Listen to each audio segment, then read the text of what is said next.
Hi, my name is Pete Scazzero. I want to welcome you today to the Emotionally Healthy Leader podcast. So good to be with you. Our topic today is getting free from criticisms, triggers, and reactivity.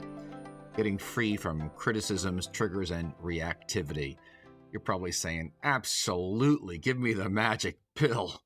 I mean, leadership is such a pressure cooker with people coming at us from so many directions. I mean, so much does come to us as leaders, and we represent Jesus and in public, even when there are families and circles of influence. So just by the nature of that alone, people have got lots of opinions and criticism about how we should be doing things. And then, of course, people do things or say things that trigger us. They're hot buttons for us, and we get angry.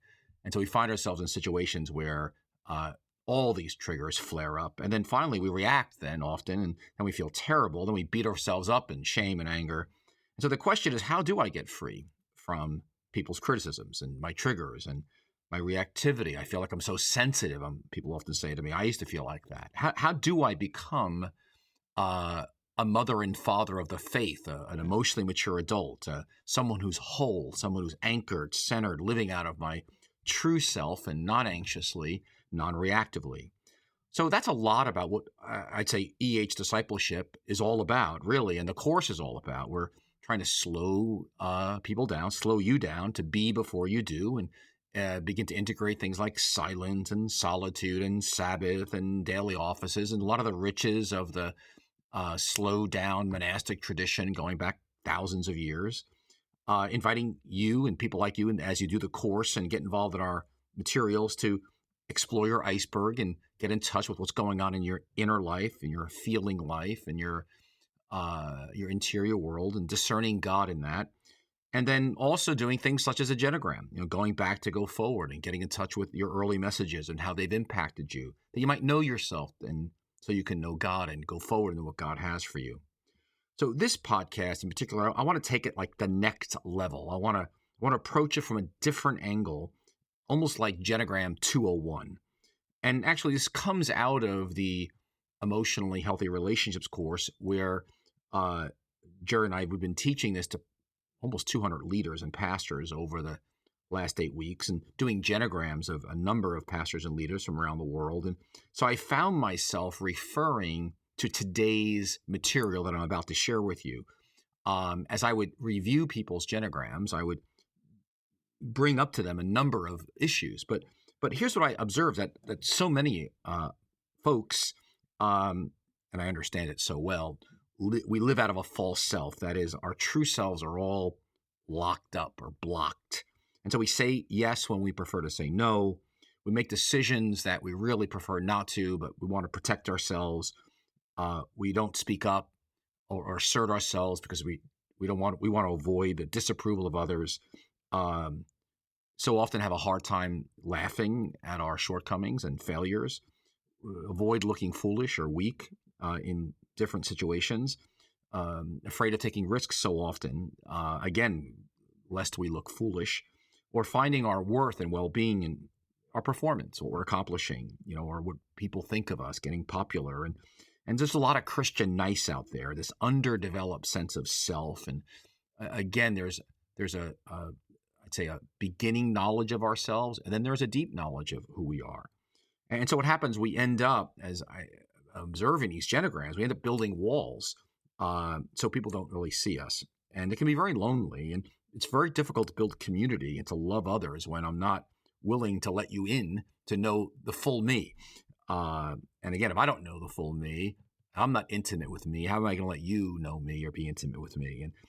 And as a result, we're often very triggered, easily defensive, and not clear about what we think and feel. And then on top of that, there's a lot of self-hate going around. And, it's not okay to make mistakes and trying to be like superhuman, like a god. And then a lot of anxiety and inability to relax and be playful. And so just observing this and saying, wow, how do we get at this? How do I get free from criticisms, triggers, reactivity?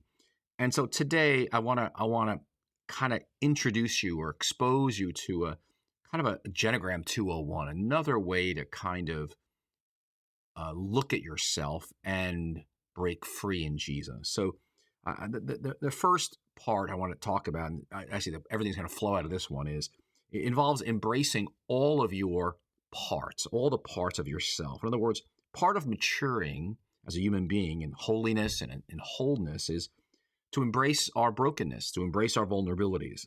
Now you look at the Apostle Paul, for example, in the New Testament, and you see a gradual growth in his life, where in the beginning of his ministry, when he writes the book of Galatians, which was the first book he wrote, or one of the first epistles he wrote, and he was in talking about the other apostles, he says, well, as for those who seem to be more important, whatever they were makes no difference to me. And so he's kind of like almost a little, pompous there, doesn't matter to me what, and then later he writes, though, in 1 Corinthians 15, I'm the least of all the apostles. So he's a little more humble there, and a lot more humble. And then by the end of his life, after a long journey with God, he's really progressed, and he says, I'm the worst of all sinners, 1 Timothy 1:5. And so in other words, he's very much more deeply in touch with his humanity and all the parts of who he is. And so, see, our core identity is we're human beings. We're made in the image of God.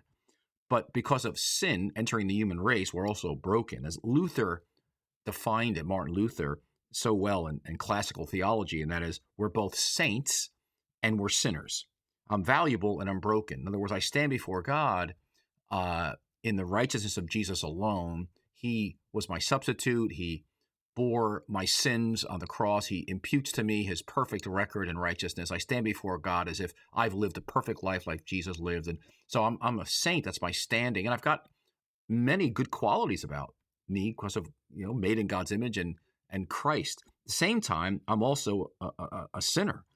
And therefore, that's also there's a lot of broken parts of me.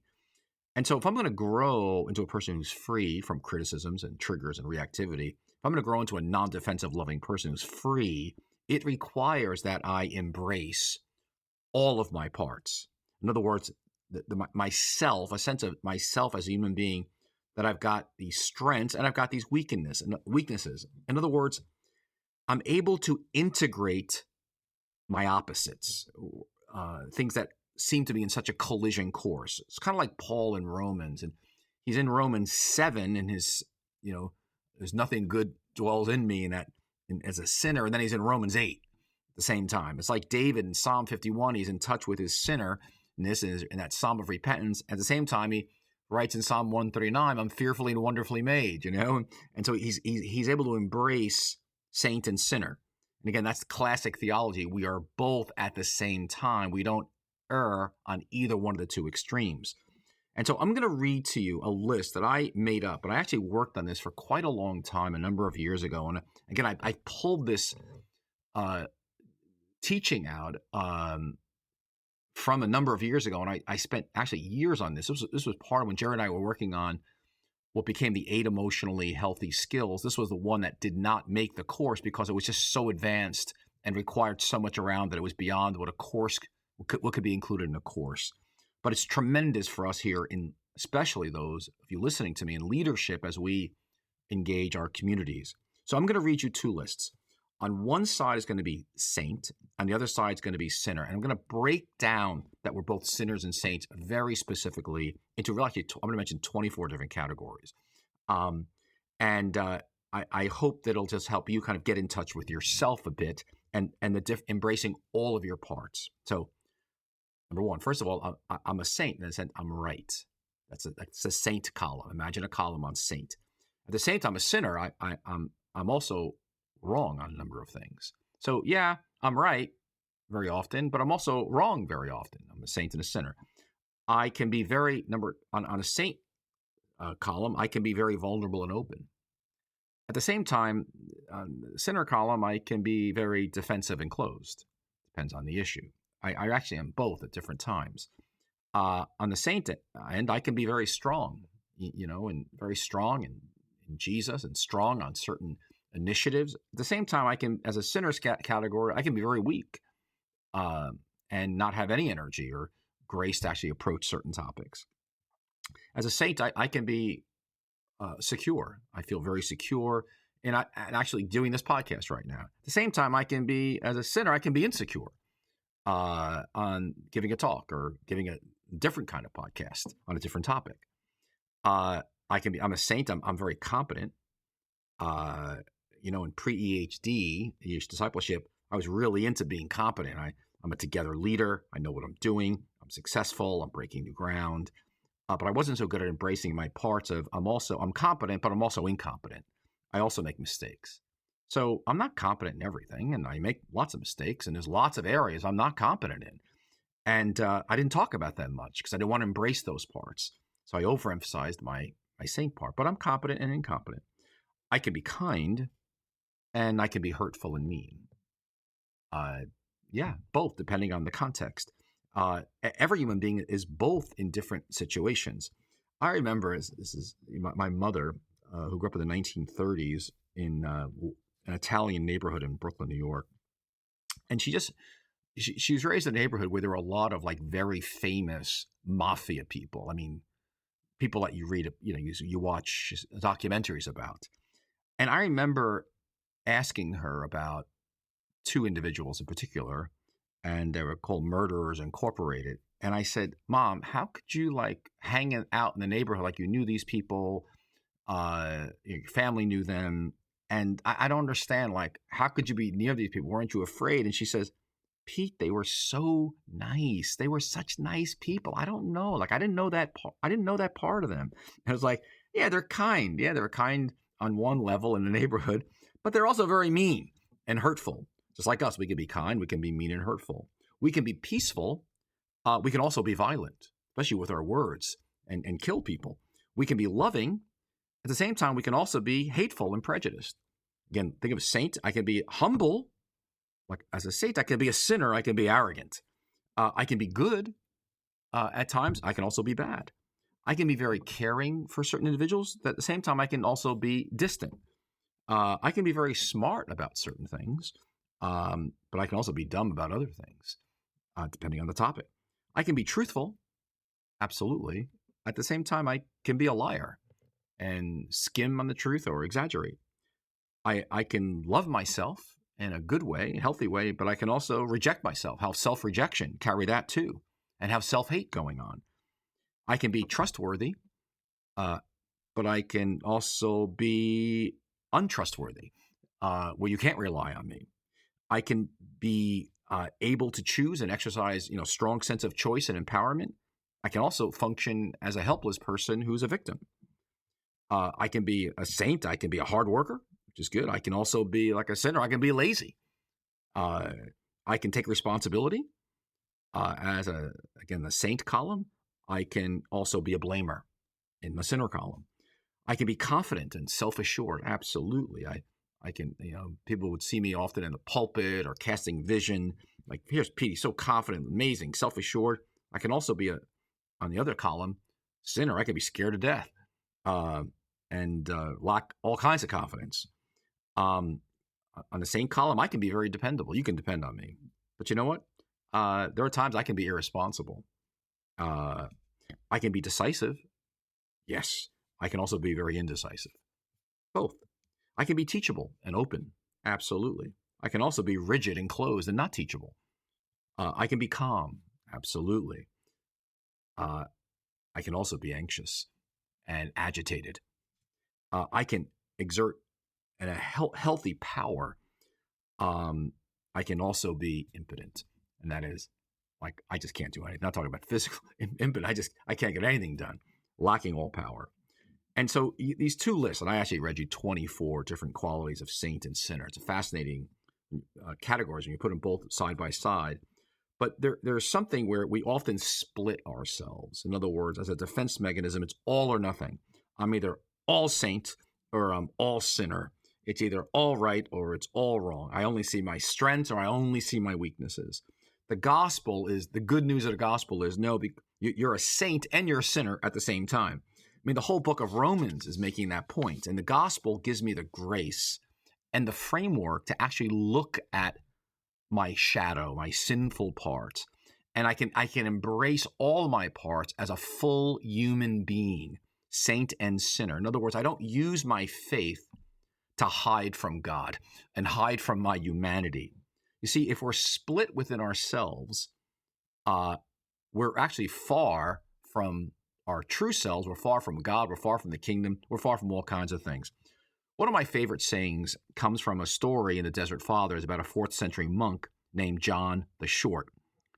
A jealous fellow monk once approached John as he was teaching at the front of a church. And this fellow monk said to him, "John, your cup is full of poison." And John answered, "Yes, it is. But you said that when you could only see the outside. I wonder what you would say if you saw the inside." Now, John the Short was not defensive in his response. He doesn't attack this fellow monk or fire off a verbal, nastiness to deflect the conversation away from himself. He courageously admits it's far worse than you think. And what's true about himself, he's like the Apostle Paul. He's able to say, "I'm the worst of all sinners. You have no idea." He doesn't deny the reality and depth of his sinnerness. In fact, this is an indication of his spiritual maturity. He doesn't retreat into a self-protective shell. He doesn't stop serving others or teaching. Instead, he remains open. He's vulnerable to those who criticized him. You see, when I don't embrace all of my parts as saint and sinner, when I don't admit them to myself, it's very easy to get defensive and triggered. It's called low differentiation. You see, the following principle generally holds true. If there are certain parts of my humanity, my person, that I'm uncomfortable with, and that if you bring them out to me, I'm going to label you bad. I'm going to go after you. In other words, even if I have a hard time being wrong, and you then disagree or have different ideas than me, I'm going to probably label you as bad or wrong. Why? Because I can't accept on the inside that being human means that I'm wrong sometimes. So, for example, you criticize me for making what you perceive is an insensitive remark. What do? I react with anger. Why? Because I can't embrace the fact that, I'm sometimes incompetent and I make mistakes. Or, as one person said to me, said to me more than once, as it happened to me, but a person said, I can remember it clear as day. And the person said, "Pete, your preaching was awful today." And, at the time, because I hadn't embraced all my parts, like, what's your problem, Versus, you know what, tell me more. Because, sometimes my preaching does stink, or certain points of it stink. Or a supervisor says to you, "Gee, I wish you had done that differently." And what happens is, rather than saying, what, tell me about that. If we're not in touch with embracing all our parts, we hear it as a criticism and not as good advice. You see, and for me, once I got in touch with all of the integration of my opposites, and I call it becoming a more integrated person, I got freed from actual self-hate. And I was no longer going up and down with feeling, terrible with myself. So, for example, I would say to myself, "Oh, Pete, saint and sinner, it's okay to make mistakes. It proves that you're human." Or I'd say, "When I'm wrong, it's a wonderful opportunity to learn something new." Or it's freeing that I don't have to be right all the time. Or thank God I get to be a creature, a human being. I don't have to be God. In other words, when I began to embrace my own parts and admit them to myself, I just became much less anxious, much more able to relax, and actually a bit more playful. And so if you're even just starting out in this journey of becoming self-aware of your parts, of your personhood, let me encourage you to take our little 15-minute assessment to even get started of, am I an emotional infant, child, adolescent, or adult? Just go to emotionallyhealthy.org/mature. It's a free assessment, takes about 15 minutes. It's a great start to begin to become aware of the different parts of yourself, saint and sinner. It's a good first step of awareness. But let me move on here. If we're going to get free from criticism, triggers, and reactivity, yes, I want to begin integrating what appears to be opposite saint and sinner, but they're not. They go together. But secondly, I want to identify the internalized messages that I received growing up and their impact on me.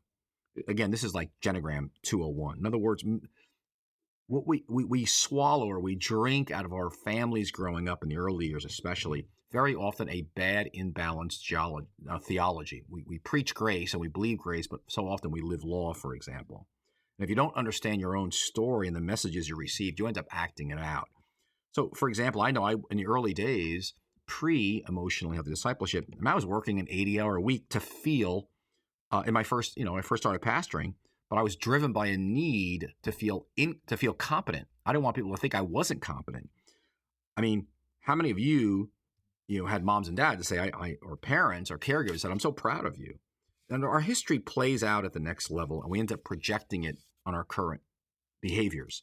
Listen, we all have pain and woundedness from our early histories that prevent us from developing a strong, balanced, integrated sense of self where I'm a sinner and a saint. And so often church culture reinforces that. It's really a lack of integration. And then what happens, there's parts of ourselves that we end up rejecting based on these messages. And this impacts how we interact with other people. So like for me, for example, it wasn't okay to make mistakes. I had to cover that over as quick as possible. And so I sliced off those parts of my humanity and had all kinds of repercussions.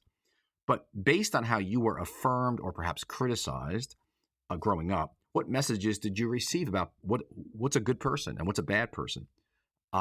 So, for example, in one genogram I did recently, a good person, a fellow said to me, is someone who's nice, who doesn't get any conflicts, doesn't make people angry. Everything's always good, looking for the good in everything. But the problem is that's all he did. Well, that has huge implications for how he functions in all of his relationships, because he doesn't do the sinner parts, or a lot of those sinner parts, and it has repercussions. Another fellow and his genogram, he always had to be right and competent and strong and self-assured as a leader. And so that's what he projected. That's how he functioned, but had a very difficult time embracing a lot of those broken parts that were in the sinner list. Everything had to be successful up and to the right. And again, another, came from a Christian family. All things work together for good of those who love God, but did not do things like pain and sadness and hard things, and didn't talk about those things, didn't go there. And so sliced off all that part of their humanity. So again, unaware of how it impacts them receiving criticism, because they can't take criticism or actually give it either, and triggers and reactivity. So we go back to what we know and we're familiar with. So say, for example, someone says, I say to you, your third point in your sermon needed some work. And because of, again, deep internalized messages growing up, you hear, I stink, I'm dumb, I'm stupid.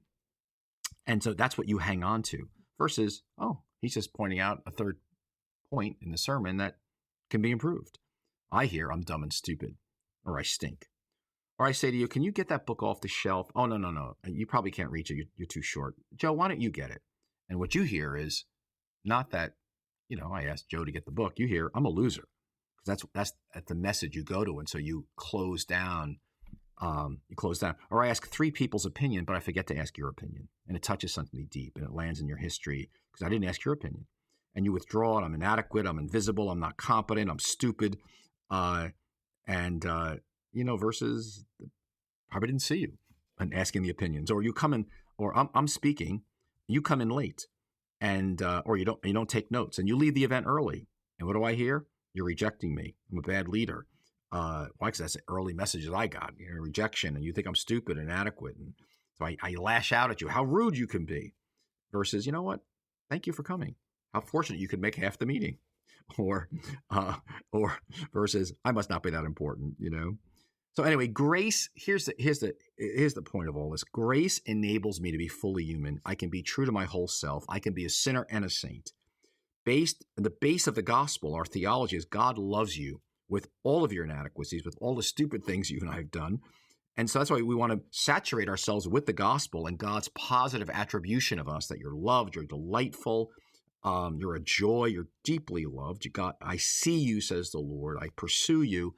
And, we stand before God in the righteousness, clothed in Christ alone.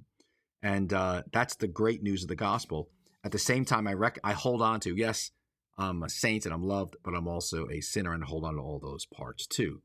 But if I'm going to get free from criticism and triggers and reactivity, thirdly, I want to identify what are some questions that a mature friend or mentor or supervisor needs to ask me every week. In other words, we all have a struggle with integrating all of our parts, all those those things that are intentional on the saint column and sinner column. And so there was one person I remember saying, and listen, because he didn't do failure, he didn't do weakness. And so every week his supervisor would say to him, tell me where you failed this week. Tell me where you were weak before somebody this week. Another person who didn't do anger, didn't do sadness, didn't want to, because it was all considered so bad.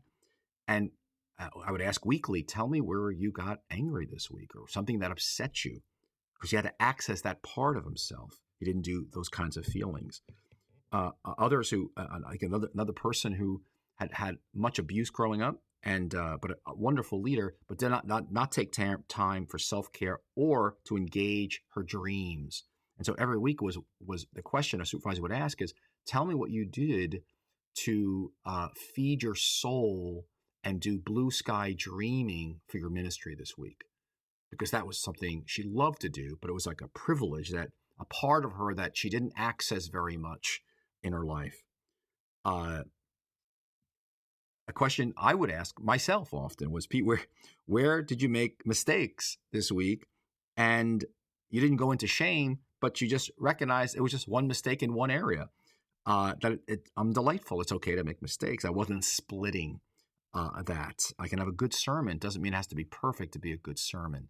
That's why I think Sabbaths and sabbaticals are so important, because it enables us to get ourselves unhooked from performance and let ourselves simply be loved, period, and to be calm and non-anxious and peaceful. My own devotional time today was the mind of the Spirit is life and peace.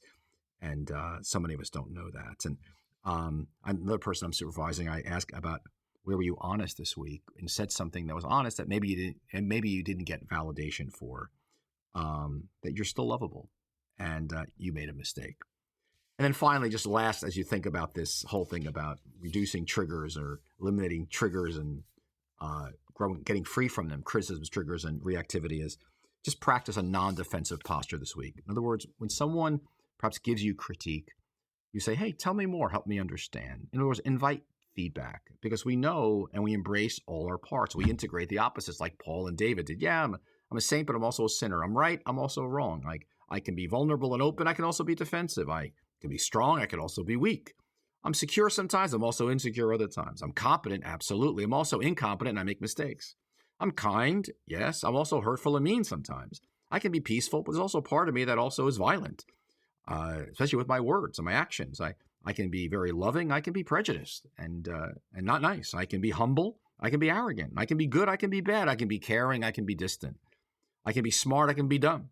I can be truthful. I can be a liar. I can love myself. I can reject myself. I can be trustworthy. I can be insecure. I can be empowered and make choices. I can be helpless and a victim. I can be a hard worker. Absolutely. I can be lazy. I can take responsibility. I can be a blamer. I can be confident and self-assured. I can also be scared. I can be dependable. I can also be irresponsible. I can be decisive. I can also be indecisive. I can be teachable and open. I can also be rigid and closed. I can be calm. I can also be anxious. I can be powerful. I can be impotent. In other words, listen, people come to us disintegrated, split, wounded, and we're reparenting them in the new family of Jesus. We are mothers and fathers of the faith. I think of that Rembrandt painting. But we've ourselves have got to do our work, letting God and Jesus form us and free us from defensiveness and immature behavior, so then we can be safe for others that we're serving who may project their anxiety onto us. And we don't get anxious. We're like mothers and fathers in Rembrandt's painting. We have hands on them. We love them by the Holy Spirit. And we begin to name and label their own journey in Jesus. And we begin to build a healthy, safe, biblical community over a long period of time. We're not triggered. We're not reactive. And we're able to create safety and non-anxiety for all those around us. I think one of the great tasks of leadership is to create safety. It's safe here, even with people projecting all kinds of stuff in it, because we've done our inner work and getting free from criticisms, triggers, and our own reactivity. It's a life journey. So listen, you may want to go check out our and do a genogram for the first time if you've not done it in the EH relationships course. Just go to emotionallyhealthy.org/team, and there's a module there. It's free on doing a genogram, a leadership genogram, and you can use some handouts and a video, and I kind of do it as if I'm doing it for a staff team. Check that out. Or you may just want to take the assessment. Am I an emotional infant, child, adolescent, or adult? Just go to emotionallyhealthy.org/mature. And it's a nice way to just begin to integrate all of your parts and not live a split life, and thus grow in freedom from people's criticisms, from your own triggers, and your own reactivity. Thank you so much. It's been great to be with you, and I pray you have a wonderful, wonderful day. Thanks.